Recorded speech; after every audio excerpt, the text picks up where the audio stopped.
Great.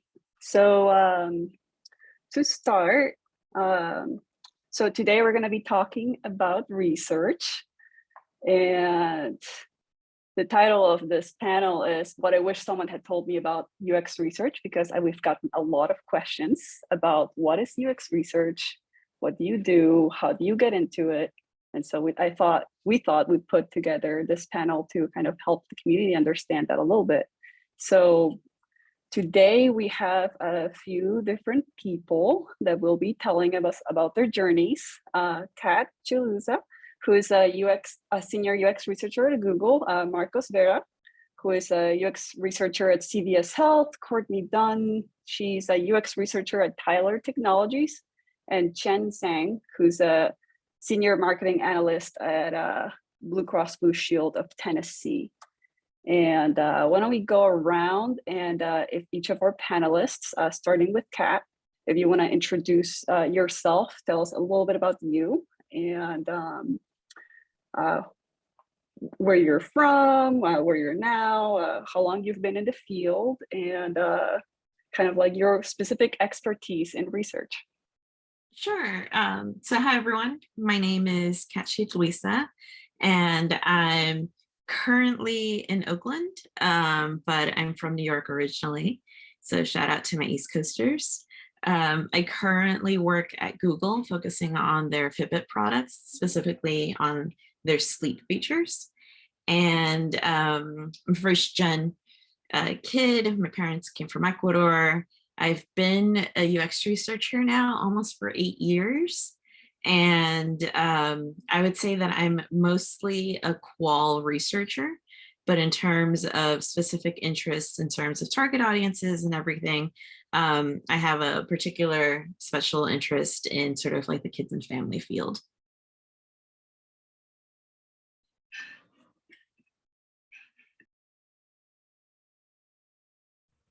And I'll popcorn it to Court. Yeah, I was gonna popcorn it to Courtney. I can go ahead and go and just keep it going. Hi everyone, my name is Marcos. I am in Austin, Texas, originally from Dallas. My family, my heritage is Mexican. My dad's from the FB, my mom's family comes from Chihuahua. I am fairly new into user research, so I'm about 6 months in my current role. Before that, I did the whole General Assembly thing to kind of transition. Had a lot of roles in finance, mainly, kind of started as a teller, then did training, then did project management. Didn't like telling people what to do, so I started kind of shifting that story a little bit. Work with Cvs Health. It's really exciting. I'm kind of the researcher that supports front of house. So when you think of the CVS location having, milk, having Band-Aids, having, over the counter medicine, that's the kind of stuff that we're looking at, or that falls under my research. So it's really exciting stuff. I do focus pretty specifically on qualitative methods. Hopefully, looking to learn more about quantitative in the future, but qualitative is definitely my specialty. I'll pass it on to someone else. All right, I can go. Hi, everybody. I am Courtney. I am living in the Detroit area, which is where I grew up, but for a while I did live overseas in Asia, and that's where I actually got started in UX in South Korea. I've been a UX researcher for 3 years, but I was a late transitioner to this field. So I started as a UX research intern at the ripe age of 39. And before that, I was in the marketing field. My job now, I work for a company called Tyler Technologies that makes software for state and local governments. And my users are first responders. So I work on things like 911 dispatch systems and all kinds of government databases and everything. It's a really interesting, challenging space, being enterprise, back office, legacy, government, and everything. But I really love this job, and I'm excited that a lot of people are interested in learning about it. Okay, how about Chen? Thanks. Yeah, hi everyone. My name is Chen. I am originally from China, so there's the Asia connection, and am now in Chattanooga, Tennessee by way of New York, where I grew up. So there's that East Coast connection with Kat. Go East Coast. And I am currently a marketing analyst at BlueCross, as Brenda mentioned. And as you'll may notice, my title does not say UX. But I do like to dabble in UX, and a lot of the work that I do in my marketing research is influenced by UX as well. And found this field also kind of late in my career. But it started out, I guess, undergrad engineer, then went to a public health grad school. And I think I saw somebody who is in the chat mention that they are a public health researcher looking to transition. So was in public health, and then got really interested in design and design thinking and user experience while I was in grad school, and decided, let's go for it. And here I am. So thank you. Great. Thank you all for introducing yourselves. So we'll go ahead with the first question. You all kind of a little bit touched on this, but it's how did you enter or transition into the field, and what drew you into it in the first place? So why don't we start with Marcos? Yeah, this question is always kind of interesting because there's a few different ways to answer, right? Like just the practical journey, like I mentioned, was General Assembly. And while I was in there building my portfolio, I remember one of my professors was like, "Oh, it looks like you want to get into research," and I didn't know that. So it's kind of like one of those things that I guess was obvious to everyone else, but not to me. But when I think about it, I was an English major, and I guess the idea there was I was going to write the next great American novel, which hasn't happened yet. But that is to say, I've always really been fascinated by stories and storytelling, whether it's in literature, whether it's spoken. And I think that is such a fundamental piece of UX research. And it's just understanding the stories of the people that are interacting with these products or interacting with these events, and just getting to be able to research how people are living these pieces of their lives, and then kind of like come back and tell their story, is what I love about UX research, and is what ultimately kind of drew me that way as opposed to more of the design route.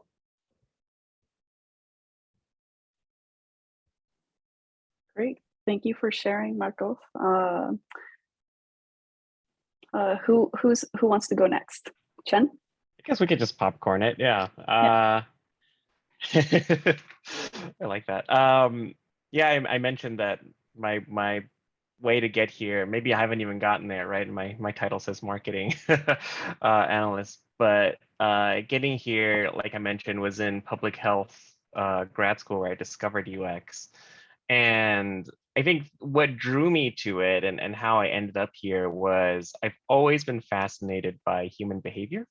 So understanding what people do, why they do it, and both selfishly and also from a save the world perspective, how to shift behavior. So particularly for public health, it's how do we shift behaviors to become healthier?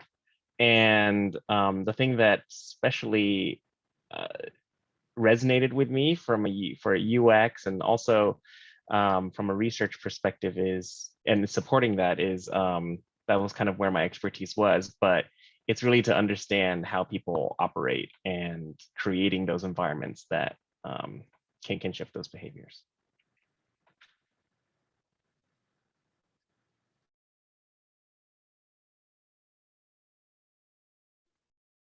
Cool. I can go next after that. I feel like mine is a little bit more roundabout and more product driven, I think, than the last two stories I've heard. So mine was very roundabout, actually. So I went into undergrad studying. I went to Cornell, where I studied human development as my my bachelor's, but then I minored in communication and business, and that was partially because I wanted to work within the kids media space. So I ultimately ended up working at Nickelodeon and at Sesame Street, so it's kind of worked out in my favor. But though, I think what's interesting, I graduated in 2011, and I think even within the last few years, the concept of UXR being a practice, being an industry, has grown substantially. So when I graduated, I knew I wanted to work in research, but just because understanding my own skill set, I'm a nerd. I like to read things. At that time, I didn't necessarily consider myself creative in the sense of I'm not going to create Dora the Explorer, but maybe I can work with Dora the Explorer. And so within the kids media space, there's actual TV show researchers where each episode, someone heard Dora and was like, yes. Within the kids space, there are people who are dedicated to testing each specific episode. And so I graduated thinking that might be sort of where I might go, like a TV show tester. However, as I said, I graduated in 2011 at the height of the pandemic, and none of that worked out. And I actually ended up working at a university in their alumni office for a couple of years. However, I still had this interest, I still had this passion. And so I joined a few different professional associations and met people in the space and just sort of continued to talk to them. And it became quickly clear that if you wanted to do research, it's a little bit different now, although I'd probably say not too different, but even just based off of our panel, it's clear that it is different.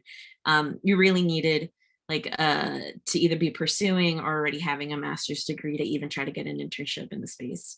And so again, speaking to more people, when it came to the kids space, Columbia is really like a big feeder school for them. And luckily I was in the city because that's where I'm from. So, I applied, I got in, and I studied pursuing a degree in cognitive science within Columbia. And so that's how I was able to attain those 2 internships at Sesame and Nickelodeon. And this is where it gets interesting because I didn't know that UXR was a thing. I just knew research was a thing. And the way that the Nickelodeon internship program works is that you apply, you say what type of work you want to do and what channel you want to work for. And Nickelodeon is owned by Viacom, which also owns MTV, VH1, etc. So, I specified Nickelodeon. And when the recruiter reached out to me, she said, okay, so, let's interview you with the data analytics team. And that interview went terribly. As I said, I'm a qualitative researcher, and there's a reason for that. And I thought I blew my chance. This is it. I'm never hearing from them again. But they, continued to sort of pursue different options. And so they said, there's this research team that's called Digital Consumer Insights. In fact, outside of media, you'll often see the term Digital Consumer Insights as the equivalent of UXR. So just for folks looking outside of tech, if you're looking outside of tech and you're seeing Digital Consumer Insights, it's basically UXR. And so I went to interview with them. They'd mentioned, oh yeah, they're the ones that are working on websites and all those other things. And it was basically as I was interviewing, as I was learning this was a practice.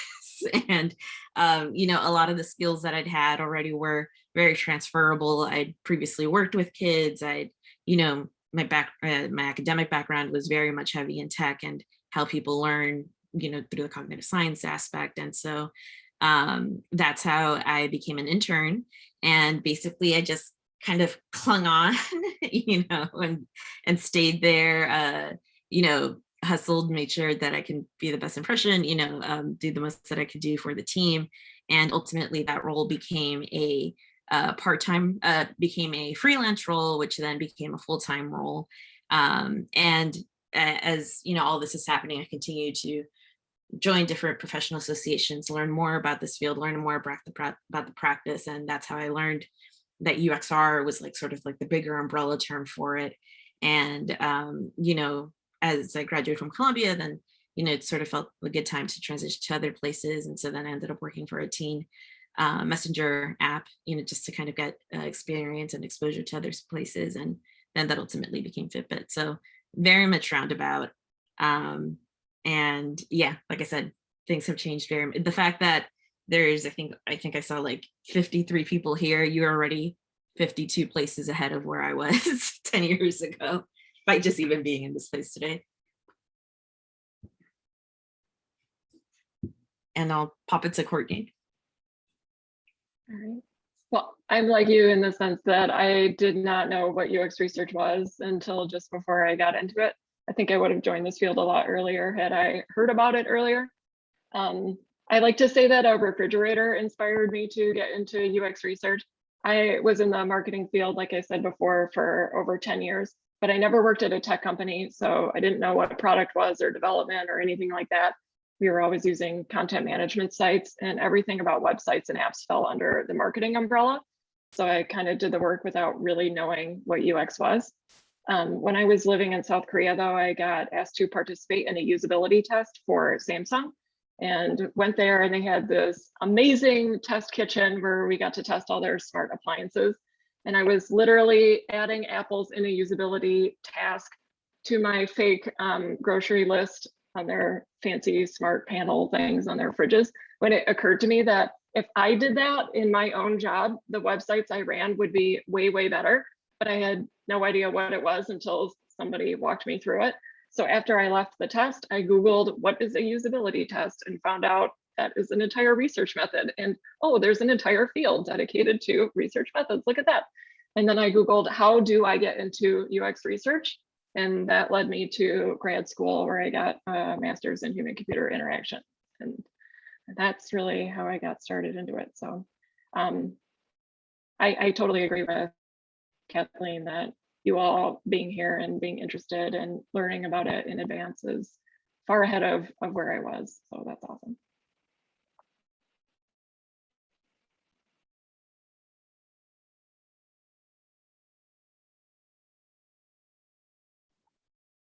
Great.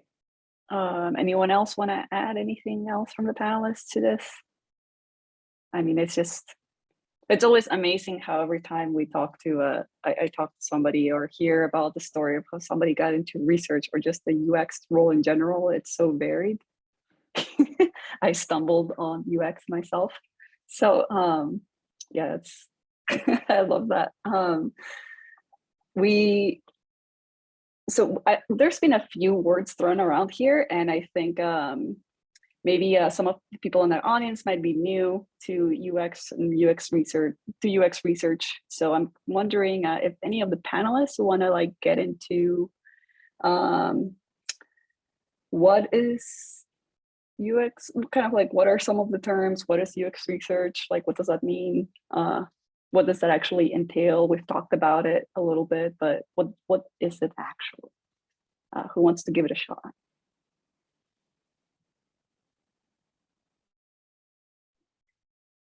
I can take a stab, and people can course correct as needed. I think when you're thinking, the funny thing is when you're thinking about UX research, a part of it is thinking what it's not. And so in many ways, it's not market research, or it's not data analytics. User research is usually very focused on either products or softwares or hardware that is going to be interfacing with a user in some ways. For sometimes that's a regular consumer, like just someone who is using a TV, or sometimes it's the developers or other business people. And then that's like B2B user research versus B2C user research.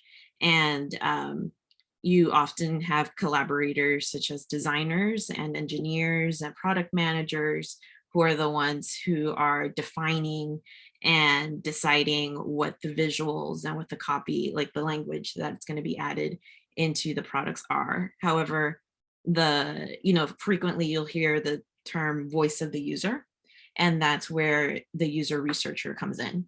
They're the ones who are usually the direct conduit to the people who will ultimately be using it. So you'll be the ones to be conducting the research, coordinating the research, showing, the unfinished prototypes to people and kind of getting their feedback, and then bringing that back to the team and telling them, hey, these are the things that didn't work. These are the things that did work. These are the parts that were confusing. This is why they were confusing.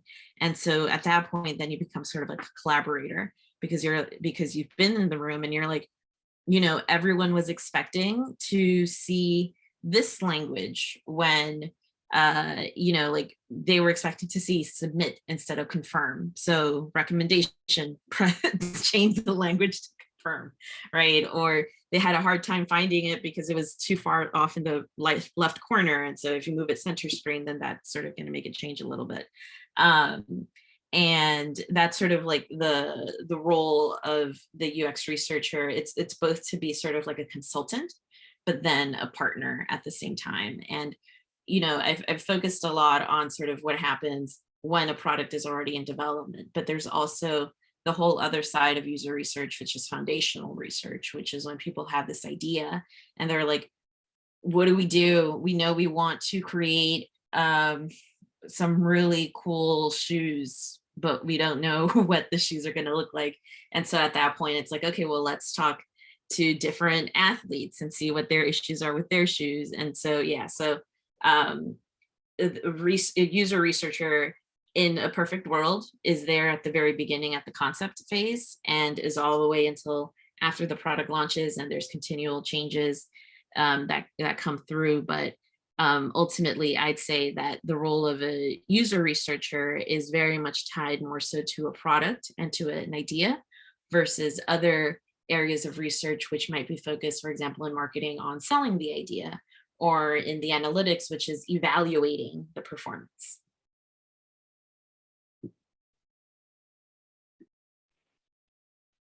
Yeah, you pretty much hit that right on the head for me too. When I think of UX research at an abstract level, I just think of it as helping teams lower the risk of building the wrong thing or building the right thing in the wrong way. And I did not make that up. That came from some book or something that I read a long time ago, but I really like that framing because it reminds me that we're not going to get everything right 100% of the time. We're not always going to give them data that is 100% correct. We're just there to lower the risk for them.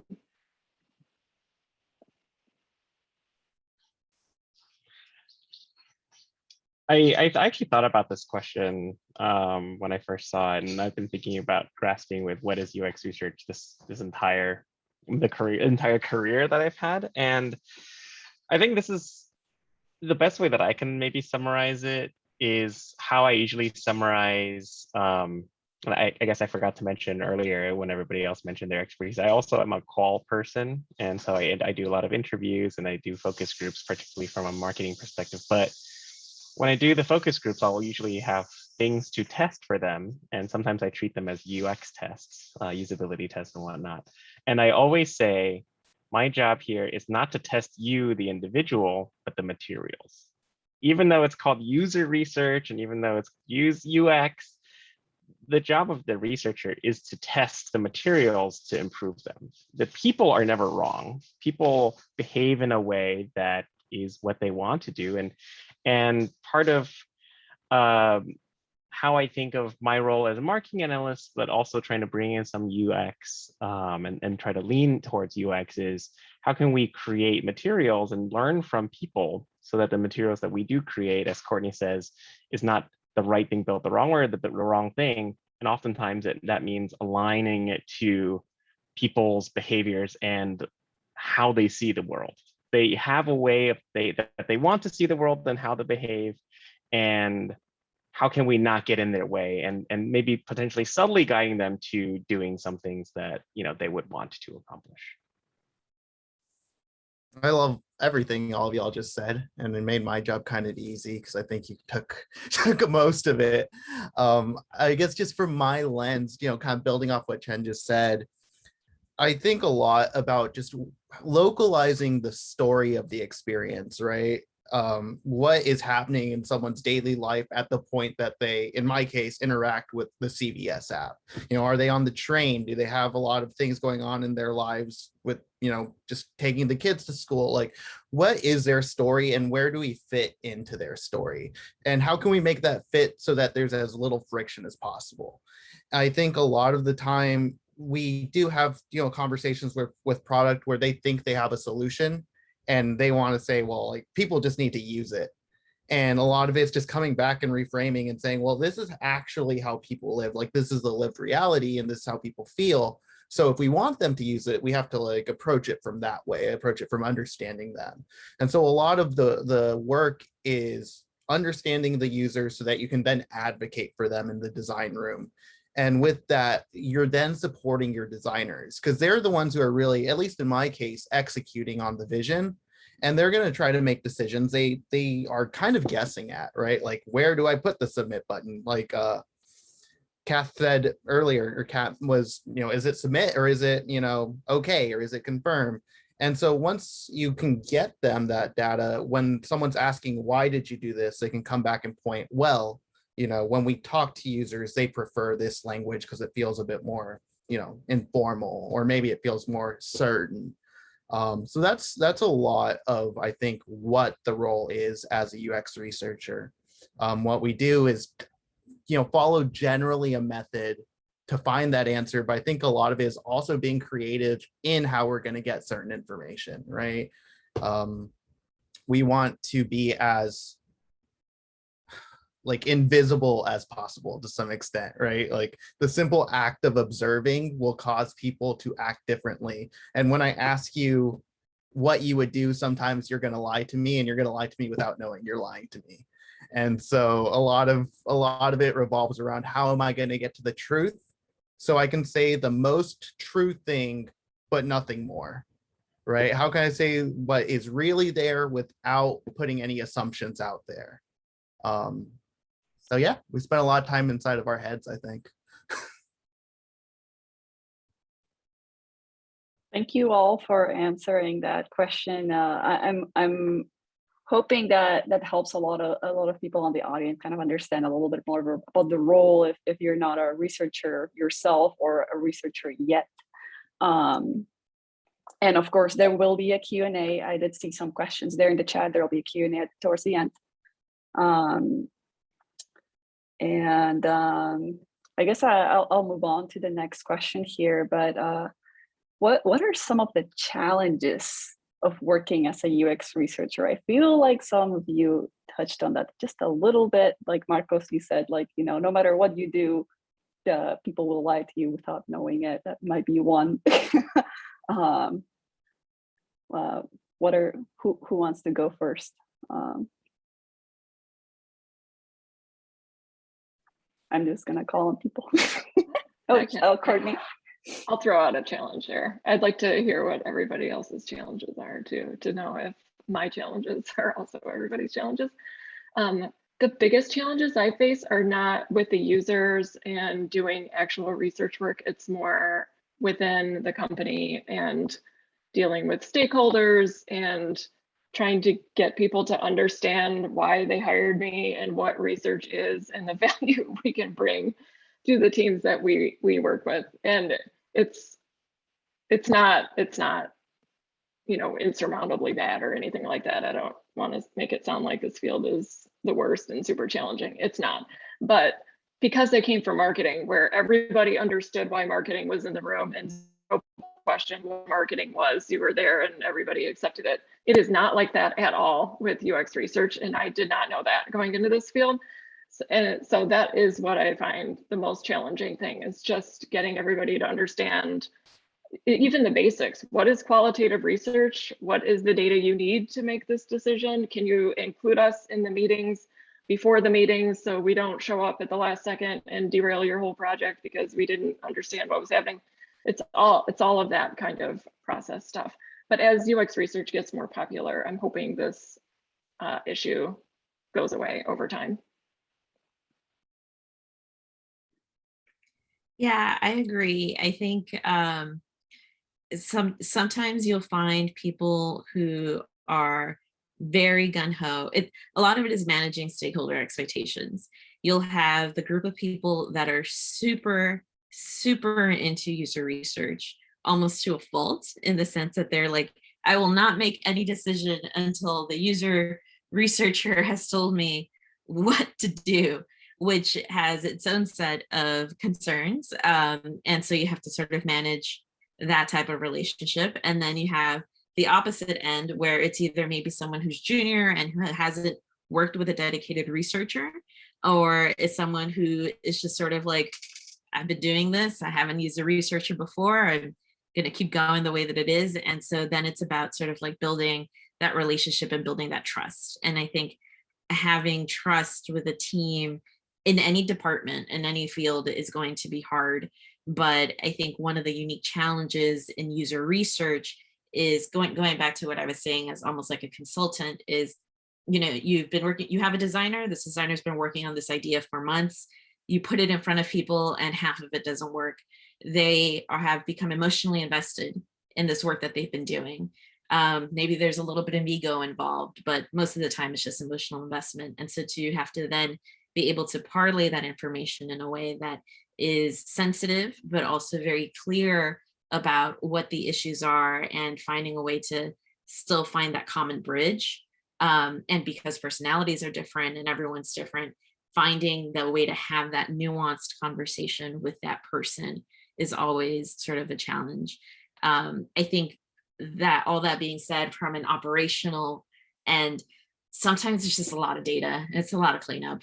Right now, I'm working on a diary study that has way too many people and it took way too long. And so now it's like more than 2,000 different data points. And so that's all fun until you have other projects going on as well. So a lot of it is also just time management and making sure to balance your projects as it all kind of goes along too, is a big part of just a day-to-day part of being a researcher.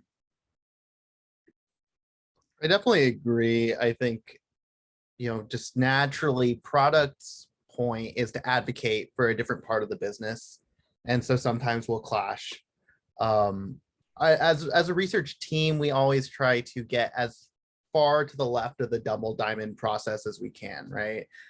So I think that's just a fairly common thing that happens as a UX researcher.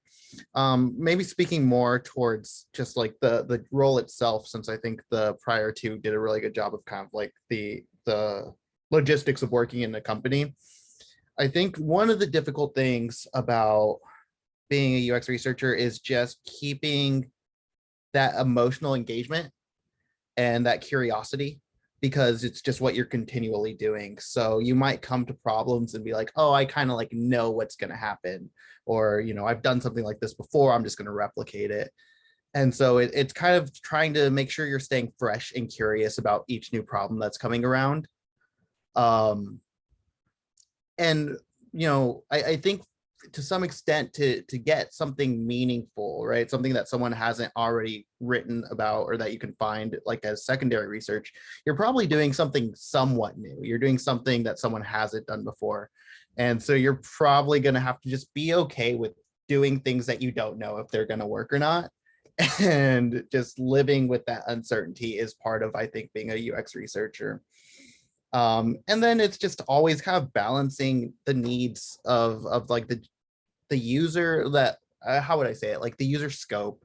Right now, my problem that I'm trying to balance is, we want to both do research with accessibility, but then a general population. But as you start opening those doors, the scope of your interviews goes from 5 to 20. So you're just trying to see, okay, like how much, I believe in all of this, but like how much can we actually do and deliver and say something meaningful about in the allotted time. So just kind of controlling, like Kat said, controlling those expectations of what's actually possible versus, what you'd ideally like to do.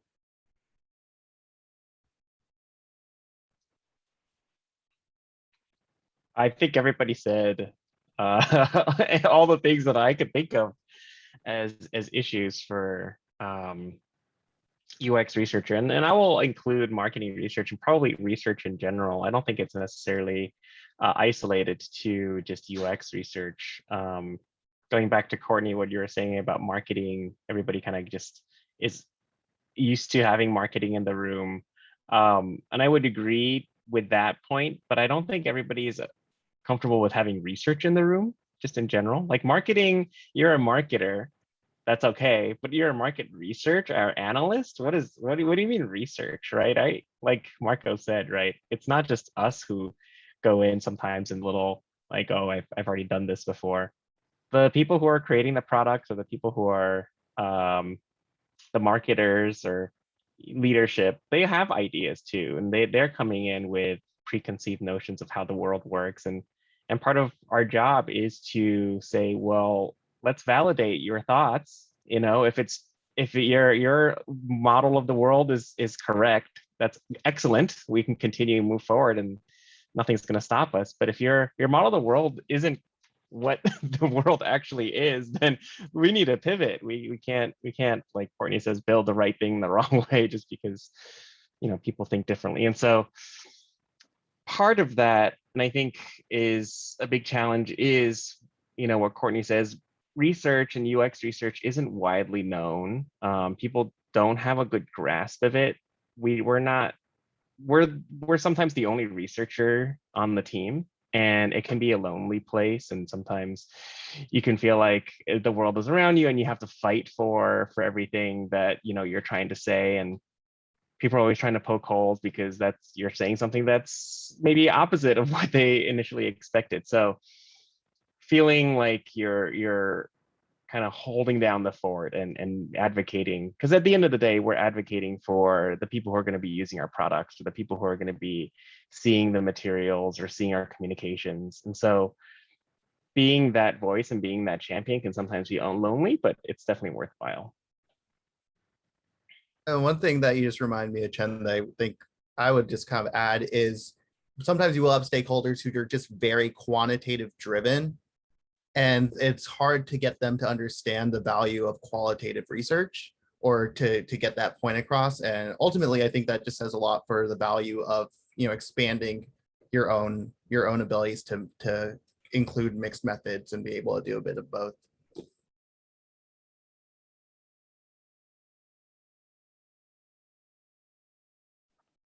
Definitely lots of challenges. So I think it's only fair that in this panel, we talk a little bit about that. You know, if you're considering getting into UX research, make sure your eyes wide open into what you're getting to. Sometimes stakeholders can be difficult. Sometimes user sessions can be interesting. Something I don't think I heard, I think is not just participant safety, but your own as well, depending on where or who you're researching. If you're traveling somewhere to research, you should probably research the location and know if you are wearing the wrong team jersey of the location. But anyway, I have just a couple questions left for the panelists, and I think it's really more for the audience, kind of like recommendations that you all have for them. And one of them is for people that are considering specializing in research.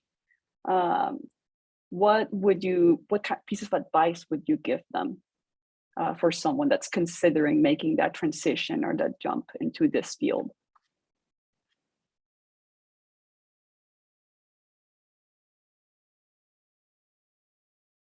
I can start that off, I think. So I don't know if you guys know who Neil Gaiman is. He's a writer. He's done some pretty cool stuff like Sandman and like Good Omens and American Gods are TV shows coming out. And this was like advice on storytelling, but I think it's useful for UX. And he said that he realized his stories weren't working because they weren't really saying anything true. And at that point, he gave himself license to just consider himself like a journalist of human affairs, right? And to just kind of say like, this is my license to go and ask questions and be curious. And I think just kind of like creating a mentality of curiosity as well as just practicing empathy continually, right? You don't need to be, you know, with users to start thinking, how are other people interpreting these experiences? And while you're doing, you know, practicing that empathy, which is probably just a good skill to do anyway in daily life, right? Also trying to measure what assumptions you're making. Like if you can bring your own assumptions into your consciousness, I think you can naturally do a lot of the work that we do as researchers in daily life. And then if you give yourself something to be interested in, like I'm going to go work on shoes, like Kat had said earlier, like I'm going to take just this form of thinking out into the world and see what I find. And I think, you can just get that free experience that way. Or at least that's what's worked for me. I'll give that caveat.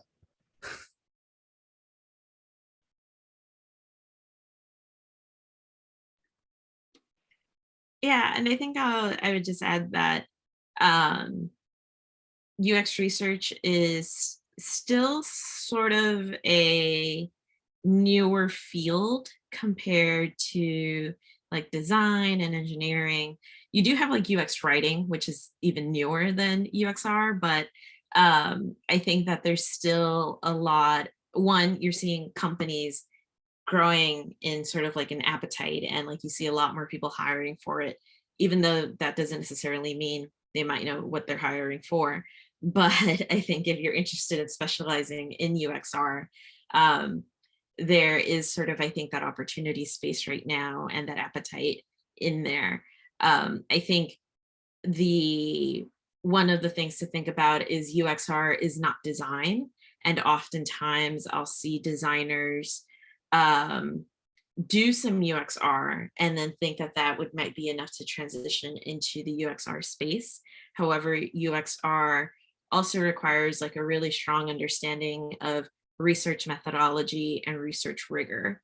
And that doesn't necessarily come from a place of understanding tech or understanding design methods or even engineering, but it's more so about like the psychology of the space and understanding how to research and analyze data and put together that story that Marco sort of refers to. So I would say that if you're interested in specializing in that, focus on projects where, I know, for example, in GA, there's often sort of like you work as a team. If you're interested in UXR, be the person who's the UXR lead in your project. Find projects where you are the person conducting the research. There's this great book called Lean UX, and that has a whole section dedicated to what UXR is, and it gives you like a really great beginning overview of what even some early methodologies are that are relatively simple to get into and how you can do those on a very cheap and quick scale. And building your portfolio focused on that as opposed to products or specific output is really sort of what will set you apart.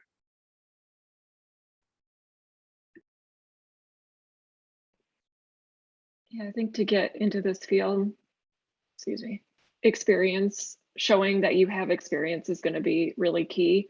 And I think that's probably why a lot of people who are UX researchers have come from academia, because the training is so rigorous there and teaching you how to do methods in a really great way. I have been reading some of the questions in the chat talking about portfolios and different ways to get into UX research and how unclear it is because there's so many paths into the field. And I do agree with that. I don't think you have to go through academia to get into UX research, even though most people do. But I do think in order to get a job in the field, you will have to demonstrate that you have done research methods and in the best way you can. Not that they need to be done perfectly by any means, but you will really have to do them and show that you did do them. So whether you can do that as part of a different job, if you work in something that is research adjacent or something like design, that's a great way. I wouldn't leave a research adjacent job to go get a PhD or anything to get into this field. But if it's something you have to volunteer on your own time to get that research experience because your current job doesn't allow for that, that's an avenue too. But I do just want to say it is very, very unlikely that someone would get into this field with absolutely no experience, because there are so few jobs for people without any experience. So just wanted to say that, even though it's not really a happy message to deliver.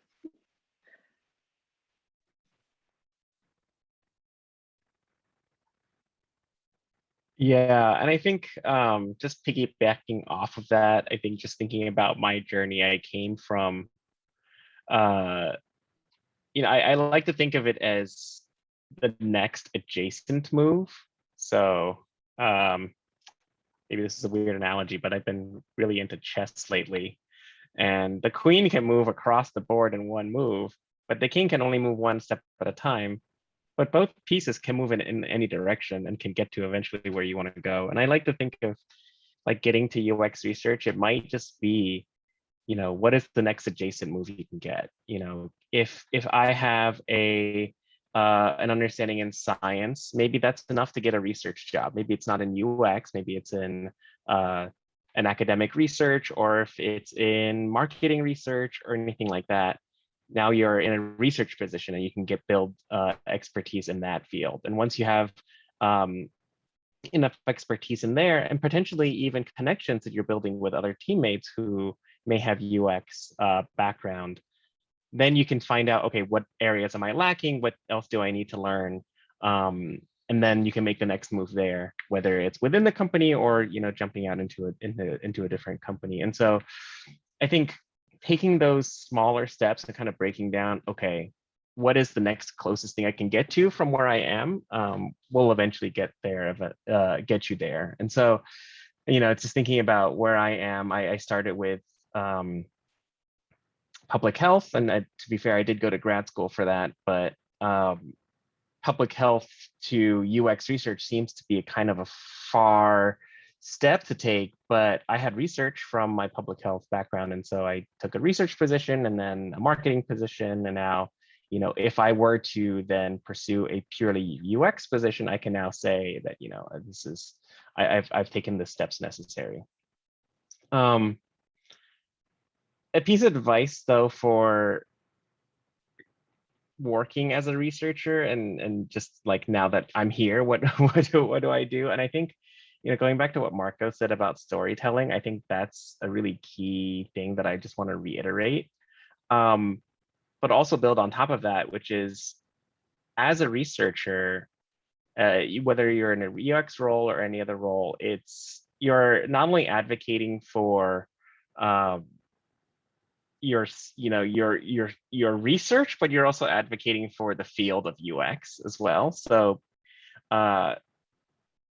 as you kind of navigate the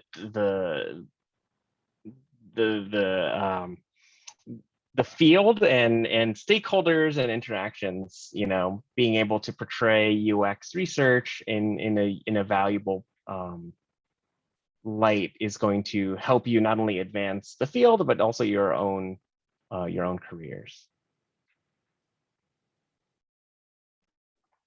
Thank you, Chen, and everyone, all the panelists. At this point, we're going to move into the Q&A. We got about a little under 10 minutes left. And there were a few questions in the chat. I've been keeping track of those. And one of the more common ones that I saw were like the portfolio, like how do I translate my qualitative studies, to make them look more like UX, and how the other ones, how to include the story into your portfolio, into your research presentation. Why don't we start with there's two questions here. Can academic UX research, like a dissertation projects, that are be considered as UX research? And then I think it kind of goes hand in hand with the other question about the qualitative studies that they've done already. How could they translate that? So how can you translate your previous research work into UX research? Can one of you answer that or help kind of shed some light? Yeah, so I think one of the fallacies that exist right now is an assumption that UX researchers need a portfolio, and what that portfolio looks like. Traditionally, designers have used portfolios and they continue to do so. And if you look up UX portfolios online, you'll mostly see design ones. And if you are thinking as a researcher, those look terrifying because they look nothing like what we might be doing. Whereas a design portfolio is focused on, it's very visual, it's very much telling the story about how this product came from this one point all the way until the end. A UX portfolio is nothing like that. In fact, the only times I've ever had to create a UX portfolio has been when I've been interviewing for a job, where that's one of the, where that's like the in-person round where you have to come in and explain a couple of your projects. So when you're thinking about a UX portfolio, almost think about it as like a summary of what you've done. And when you're doing it, it's not on the output, because for example, a lot of times you can't talk about the findings because that's proprietary. So instead, what you focus on is on the methodology and why you did so. So for example, I've been looking into shoes lately, so I'm going to pick shoes again. Going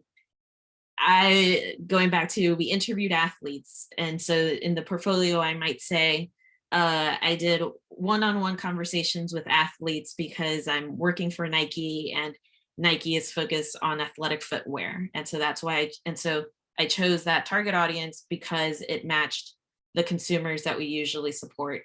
And I spoke to athletes who worked in track and field and in basketball because we wanted to get a broad range of the type of arch support that people need.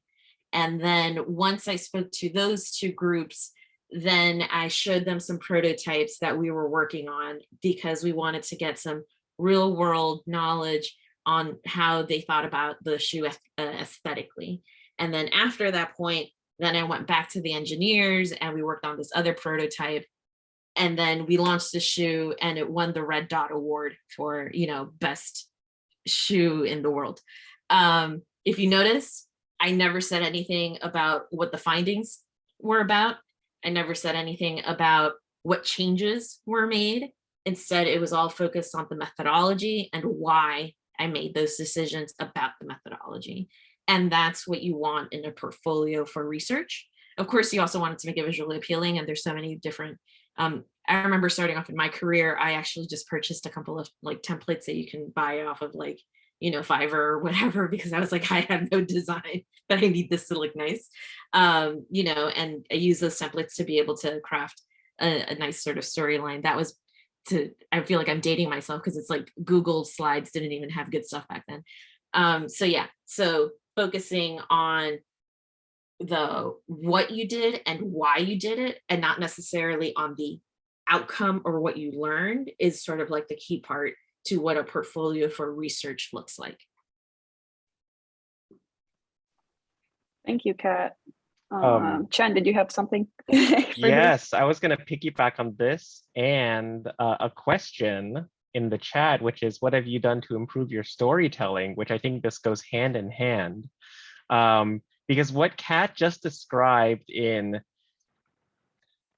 positioning your own expertise in research outside of a UX perspective is the exact same recommendation that I think I would say or give for storytelling. It is answering the why, showing, what led from one thing to the next. And Marcos, maybe you have a little bit more since you're an English major, and I can't. As an engineer background, getting away from a book and writing was the thing I most look forward to when I went to college. But I do love film and I love movies, and I watch a lot of YouTube videos about movies and storytelling and editing. And there is and I'll put a very specific concrete recommendation, which is there's a film editor named Tony Joe. He makes a YouTube channel called Every Frame a Painting. The channel is defunct, but that is a gold mine of storytelling and editing. And one video in particular is called F for Fake, and he gives 2 recommendations for storytelling. And if you just use these 2, it's the 80-20 of storytelling. For every beat in your story, so everything that you want to say, you have to connect to the next beat with the words therefore or but. And if you just did that, like this thing, therefore this other thing, but then this other thing happened, that you've done 80% of the work. Most of the time when people tell stories, particularly ones that say, like, if I'm trying to tell a story and I don't want to go into this too much, but you can watch the video, but it becomes a first and then this and then this and then this and then this, which is what most people tell, how most people tell stories. But if you just did first this, therefore this, but this, therefore this. It becomes just by using the word, just in trading out and then with therefore or but, that's all it takes. Yeah, for sure. And actually, I just want to piggyback off of that because I think we have focused on storytelling a lot, which is fantastic. But I will say that storytelling is something that comes with time and with experience. I think that 7 years into my career now, I can say that I'm a comfortable storyteller. I think the first 3 years of my career, minimum, I was like, I don't fully understand what you mean when you're even saying the word storytelling. So what I would focus on in those moments instead are the specific moments of time that exist within research. So for example, the recruiting stage, the initial stakeholder ask, the research, the what we found out, here are the recommendations. And even that having a structure, I think helps you build and craft your ability to tell that story. I think early on in your research career, you probably aren't going to be working on like big insights projects. Instead, you'll probably be focusing on smaller, usability projects or smaller one-on-one conversation projects. And so those will allow you to be able to build that up. So if you're sort of hearing this and you're like, I don't fully understand how I can begin to think about storytelling, that's okay, right? It's important to just think about a structure and build that structure, build that narrative, test it with other people, right? Like test it with trusted coworkers. And then over time, you'll start to see that you sort of are like, oh, you know what? I can add more stuff to this now. Like, or this, let me add a little bit more detail here. So you'll grow into that too. I think that's Thank really you true. so much. Oh, please go ahead, Marcos. Sorry. I was just I think that's very true, but I think that you can always kind of just make the decision to think of yourself as a storyteller. That doesn't mean you're a good storyteller, right? Like I'm making the decision to get better at basketball. I'm still very slow. I don't jump high. But when you make that decision, what you'd start doing is, let's say you start seeing how someone tells stories, or you're watching a story on TV. You're not just thinking, oh, I enjoy this. You start thinking, how are they doing that? Like, what are these pieces that I can emulate? Same with like playing a instrument. Like I want to learn how to play guitar. I play one note. And in the theme of storytelling, my call out would be there's this great video by Kurt Vonnegut on the shape of stories. You can find it on YouTube. And he just does what we would call a journey map. And he shows that stories have very basic shapes, or at least the ones that we really relate to over time. And you can easily just take those shapes of like, this is build up, this is climax, this is resolution, and very easily just kind of make the way you're delivering information more engaging. And the reason that's really important is simply because it's what creates the empathy that you're trying to transmit to the stakeholder. And so I think that's why we talk about it so much. Like she said, it takes time. For me, I was really lucky. I spent a lot of time as a trainer in a company, so I was just telling stories all day. But be patient with yourself, but just kind of start doing the work and you'll get there. Great. Thank you all for sharing that. Courtney, do you have any other last words or comments on this before I wrap up the panel? Sure, just 30-second sign off. I would just encourage people who are new to this field, if you feel overwhelmed, we all probably felt overwhelmed when we were also first starting.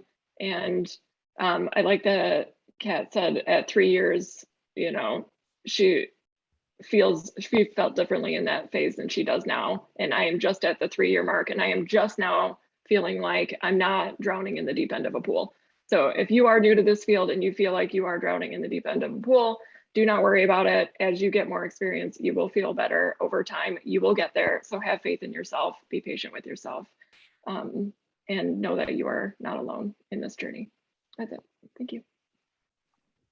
Thank you, Courtney. With that, I think those are some lovely words for all aspiring researchers here in the audience. Thank you everyone for attending today, and thank you for our panelists for taking the time out of your day to share your knowledge and your journey with us. I hope this was helpful for everyone and that you enjoyed yourselves. And the recording is going to be up on YouTube. I know there have been lots of questions about that. It'll be on YouTube in just a few days. I'll update the event page on the Techeria site, as well as the LinkedIn post if that's how you heard about it. But make sure that you save the link to the event page. It'll be there. It'll also be uploaded to the UX Cafecito Notion.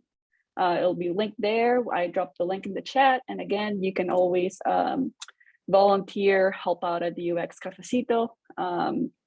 And if you ever want to present or do a panel or are interested in helping out and help share knowledge, then you're welcome to reach out to us.